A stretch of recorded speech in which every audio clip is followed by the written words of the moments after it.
If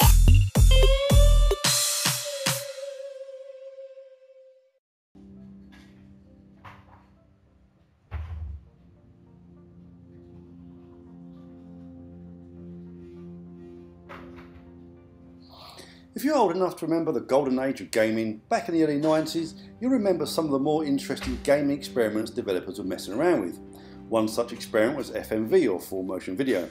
This is where developers, directors or whoever replaced traditional sprite-based graphics with real-life action films or cartoons. Gamers would then press buttons or directions when the game prompted. Basically, it was just a giant QTE. One of the more famous games was Night Trap on the Mega CD, or perhaps Dragon's Lair in the arcade. Both were not so good on the gameplay front, so it was some trepidation, nostalgia and a little bit of excitement that I am reviewing a new FMV game called The Bunker. The Bunker puts you in the role of the last remaining survivor in a bunker, after a nuclear war above ground has destroyed everything.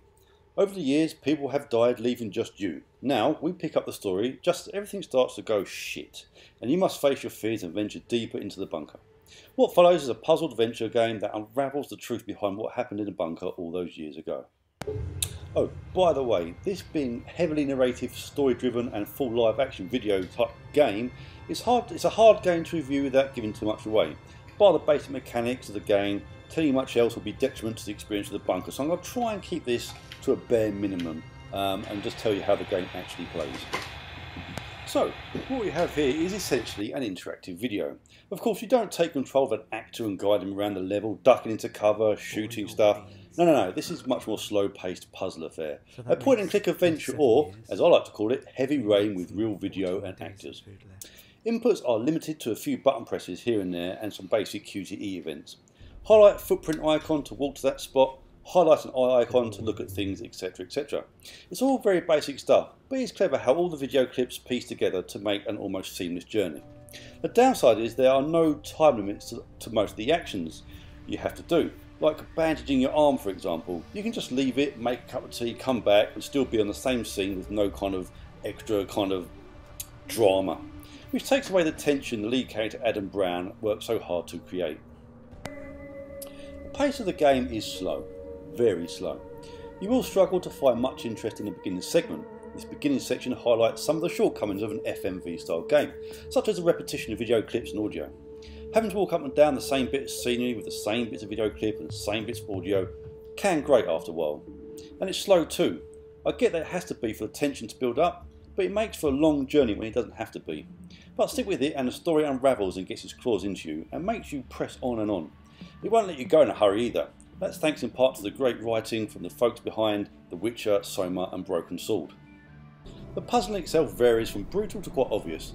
Brutal in the sense that it doesn't tell you what you need to do. Normally you just come to a new section, swing your pointer around the screen until something highlights that you can investigate. Sometimes it's a clue, sometimes it's a flashback, and it's nice to get these flashbacks as it helps immerse you in the story. But at the same time, for me at least, I was reluctant to explore that much because it all seems quite slow and then you get the dreaded looped video clips and audio clips. Others of course may not mind it so much and like to lap up all the atmosphere that has been created. Speaking of atmosphere, oh the atmosphere. The atmosphere the developers are trying so hard to create does get shattered at times when you suddenly get a jingle that you've won a trophy.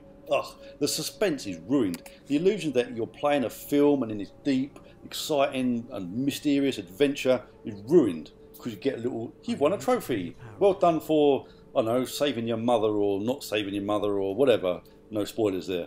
And I know people love trophies, Sean for example, but sometimes I don't think they're needed, especially in a game like this where that little jingle can ruin the atmosphere that they have created. Credit needs to be given to the main star Adam Brown, who's done a great job of looking puzzled, scared, standing still and adding tension to the game in a way that doesn't look cheesy or out of place. It all blends in nice with each cutscene and sequence gelling nicely. Something which could have been a big bust for a game like this. That's not to say we have a Hollywood style blockbuster type affair here, no. This more has the feel of a comfy BBC afternoon drama, which is no bad thing. The Bunker isn't for everyone though. It's slow and dare I say boring at times. But it's a game that grows on you the further you get in and it's well worth sticking with. If you can get past the initial slow, trudging pace, you're in for a decent puzzle game with a good story.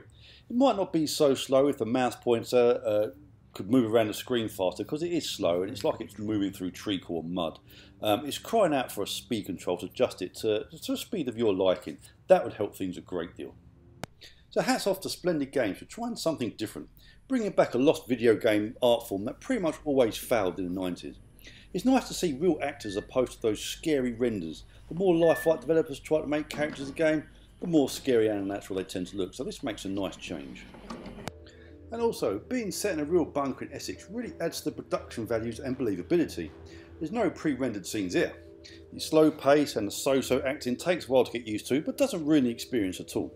The bunker is also a game you need to settle down with. It's not one for a quick 5-minute blast here and there.